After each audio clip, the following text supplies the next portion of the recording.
क्या आप जानते हैं कि दुनिया के सबसे पढ़े लिखे नेताओं में गिने जाने वाले डॉक्टर भीमराव आम्बेडकर को लंदन में अपनी पढ़ाई बीच में छोड़कर भारत वापस आना पड़ा था? जी हाँ। और सबसे दिलचस्प बात यह है कि उन्होंने हार नहीं मानी। उन्होंने सालों बाद फिर से लंदन लौटकर अपनी अधूरी पढ़ाई पूरी की। आज की कहानी उसी संघर्ष की है। पिछले वीडियो में हमने जाना कि डॉक्टर आम्बेडकर ने अमेरिका की कोलंबिया यूनिवर्सिटी से अपनी पढ़ाई पूरी की। वहां उन्होंने अर्थशास्त्र, राजनीति, समाजशास्त्र और दर्शन जैसे विषयों का गहराई से अध्ययन किया। लेकिन उनकी मंजिल अब भी बाकी थी। साल 1916 में वे इंग्लैंड पहुंचे। उनका उद्देश्य था दुनिया के 2 प्रतिष्ठित संस्थानों में पढ़ाई करना। पहला था लंदन स्कूल ऑफ इकोनॉमिक्स, जहां वे अर्थशास्त्र में उच्च अध्ययन करना चाहते थे। दूसरा था ग्रेज इन, जहां वे कानून की पढ़ाई करके बैरिस्टर बनना चाहते थे। सोचिए, एक ही समय पर 2 कठिन कोर्स करना कितना चुनौतीपूर्ण रहा होगा।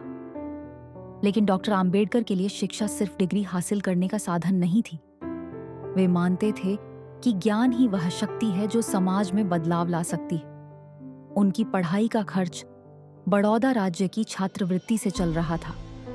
लेकिन कुछ ही समय बाद छात्रवृत्ति की अवधि समाप्त हो गई। शर्त के अनुसार उन्हें भारत लौटकर बड़ौदा राज्य की सेवा करनी थी। उनके पास कोई विकल्प नहीं था। उन्हें अपनी पढ़ाई अधूरी छोड़नी पड़ी। जरा सोचिए, जिस व्यक्ति का सपना दुनिया की सर्वोच्च शिक्षा प्राप्त करना था, उसे मजबूरी में सब कुछ छोड़कर वापस लौटना पड़ा। लेकिन यहीं उनकी कहानी खत्म नहीं होती। भारत लौटने के बाद उन्होंने बड़ौदा राज्य में नौकरी शुरू की। हालांकि वहां उन्हें जातिगत भेदभाव का सामना करना पड़ा। रहने के लिए घर नहीं मिला, सम्मान नहीं मिला, और परिस्थितियां इतनी कठिन हो गईं कि उन्हें नौकरी छोड़नी पड़ी। लेकिन इन सब के बावजूद उन्होंने अपने सबसे बड़े सपने को नहीं छोड़ा, लंदन वापस जाकर पढ़ाई पूरी करना। उन्होंने पैसे बचाए, काम किया, लेखन किया और वर्षों तक संघर्ष करते रहे।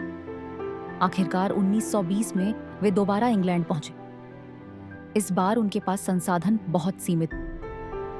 वे बेहद सादा जीवन जीते थे। कहा जाता है कि वे खर्च बचाने के लिए साधारण भोजन करते, अनावश्यक खर्च से बचते और अपना अधिकांश समय लाइब्रेरी में बिताते थे। उनका दिन कई कई घंटों की पढ़ाई में गुजरता था। लंदन की प्रसिद्ध लाइब्रेरियां उनके लिए दूसरा घर बन गई थीं।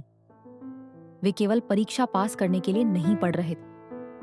वे यह समझना चाहते थे कि दुनिया के विकसित देशों की अर्थव्यवस्था कैसे चलती है, लोकतंत्र कैसे काम करता है, कानून समाज को कैसे बदल सकता है और सामाजिक असमानता को कैसे कम किया जा सकता है। उनकी मेहनत रंग लाई। उन्होंने लंदन स्कूल ऑफ इकोनॉमिक्स से अर्थशास्त्र में उच्च शोध कार्य पूरा किया। उनका शोध भारत की वित्तीय व्यवस्था, प्रांतीय वित्त और आर्थिक विकास जैसे महत्वपूर्ण विषयों पर आधारित था। इसी दौरान उन्होंने ग्रेज इन से कानून की पढ़ाई भी पूरी की और बैरिस्टर बने। अब उनके पास केवल डिग्रियां ही नहीं थीं, उनके पास विश्वस्तरीय शिक्षा, गहरी आर्थिक समझ और कानूनी ज्ञान भी था।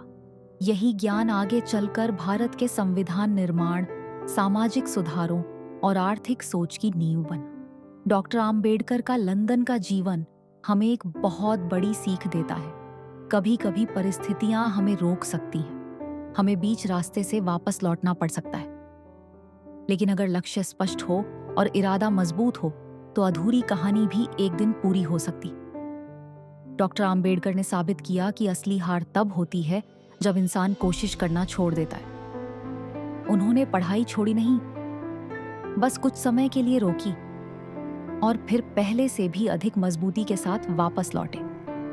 शायद इसी वजह से आज पूरी दुनिया उन्हें केवल भारत के संविधान निर्माता के रूप में नहीं, बल्कि 20वीं सदी के सबसे महान विद्वानों में भी गिनती है। अगले एपिसोड में हम जानेंगे कि विदेश से इतनी बड़ी डिग्रियां लेकर लौटने के बाद भी डॉक्टर आम्बेडकर को बड़ौदा में रहने के लिए एक कमरा तक क्यों नहीं मिला और कैसे यह घटना उनके जीवन का निर्णायक मोड़ बन गई। अगर आपको यह कहानी पसंद आई हो तो वीडियो को लाइक करें, चैनल को सब्सक्राइब करें और कमेंट में जरूर लिखें, शिक्षा ही सबसे बड़ी ताकत है।